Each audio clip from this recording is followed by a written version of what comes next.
All right, boys and girls, I am going to create a moodscape. A moodscape is a landscape that has a mood. Maybe it's a calm landscape. Here I'm starting in my sketchbook and just making a couple of ideas. So I made a ground line in the front, a hill. Maybe I'll make an overlapping hill here. Maybe this is in the desert, so I will make a cactus up in the front. Maybe that same cactus is further back and is pretty small to make my paper look deep and use the space on my paper. Overlapping some mountains here, maybe a sun or a moon, some clouds to give information.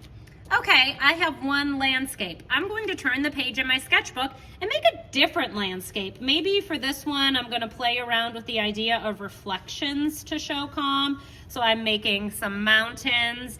Maybe I will make overlapping mountains that are nice and rounded. That feels calm to me. Then maybe I will add a few pine trees. In my other one, I made a cactus.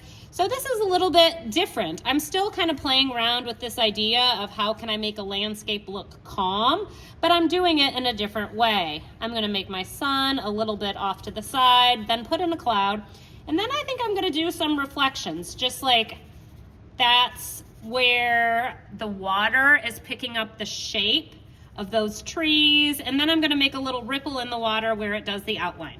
Okay, I have two cool sketches. I'm gonna pick my favorite, and I like this one. And I'm gonna work on my good paper. So the mood is all about calm. Next time I see you, we're going to be adding color. And when we add color, we're only using 1/2 of the color wheel, meaning we will only use warm, red, orange, yellow, or cool colors. This is to show the mood of our painting. So I might wind up with pink trees. That would be awfully silly, because this painting is more about showing people that calm mood than it is about making it look totally realistic. I'm making some changes to mine. I made my sun a little bit bigger because my paper's a little bit bigger. Here is the outline of my mountains in the water. Maybe I'll make some texture in my mountains. Ooh, maybe I'll even make a stream that flows into the lake there. You can see it's small at the top and it gets bigger as it flows into the lake. Maybe I'll make some grass lines around there. Those are getting smaller as they move back. And now my piece is just about ready for paint. All right, boys and girls, as I said before, we're only using 1/2 of the color wheel, and that's kind of easy in art because we have 2 sets of paint. One matches 1/2 of the color wheel. So this set is warm colors. And as I told you before, you're going to wind up with a landscape that maybe doesn't use the expected colors. For example, here is my red stream of water. And I'm gonna make it flow into this area here with this kind of pinkish purple in my reflection. As I'm painting, I'm remembering that my paintbrush is like a ballerina. Ballerinas always dance on their tiptoes. The tiptoes are the hair of the paintbrush.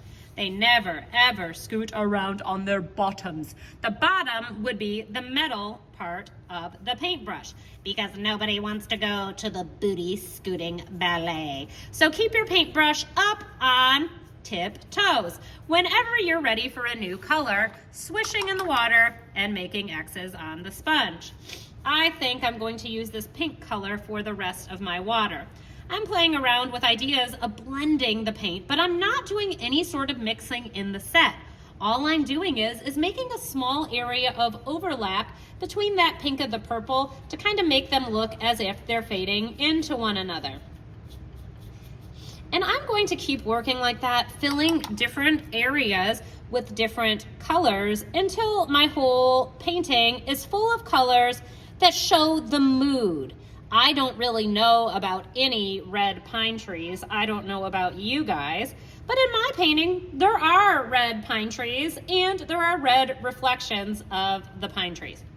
I'll time lapse you while I finish mine. All right, my painting's almost all done here. I just wanted to remind you that we never do any mixing in the palette. So whenever I'm switching colors, rinsing, before I go back into that next color.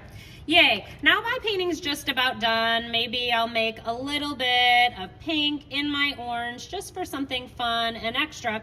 And then I'm gonna put this on the drying rack to dry, and next time I see you, we will use oil pastels to add lines that show the mood. All right, now I'm adding lines to show my mood. I remember that my mood was calm, so I'm kind of looking through this worksheet, both sides, and looking for designs that feel calm to me.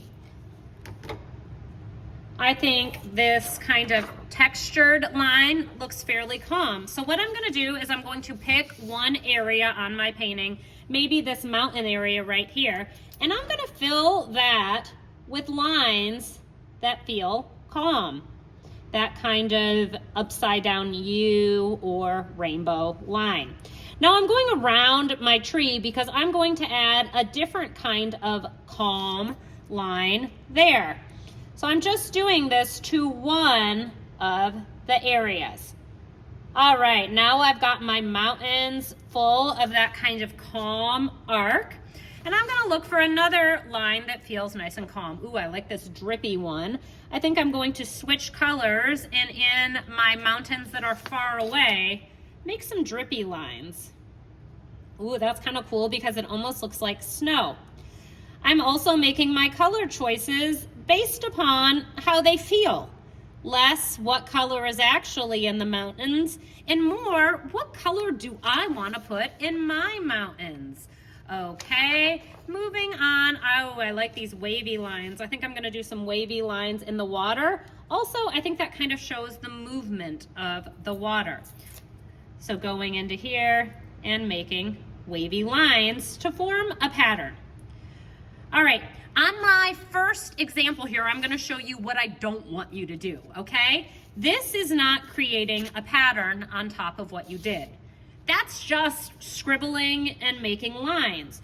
When you're making a pattern and using line intentionally, you're thoughtfully choosing where it will go. I'm not just making waves all over, I'm making them in this area, in this reflection area, not just randomly all over my paper.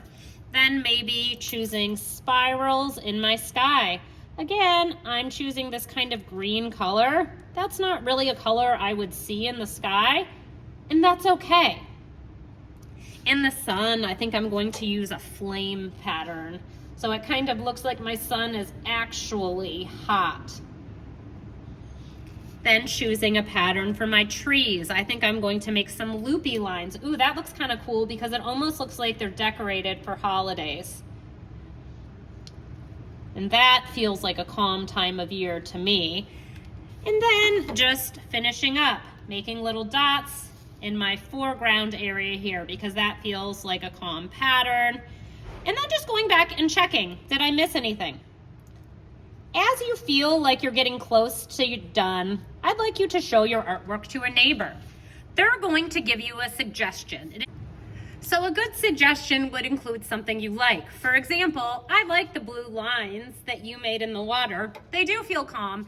I think you should maybe do them in other colors as well. So you're including a compliment and something that would make the art even better. And the person who gets the feedback can say, ooh, I love that idea, or no thanks, it doesn't fit the mood of my painting. So when you're done, you're going to have a piece of art that shows a landscape, but is much more about creating a mood, calm in my case. I can't wait to see the mood of your landscape painting. Yay!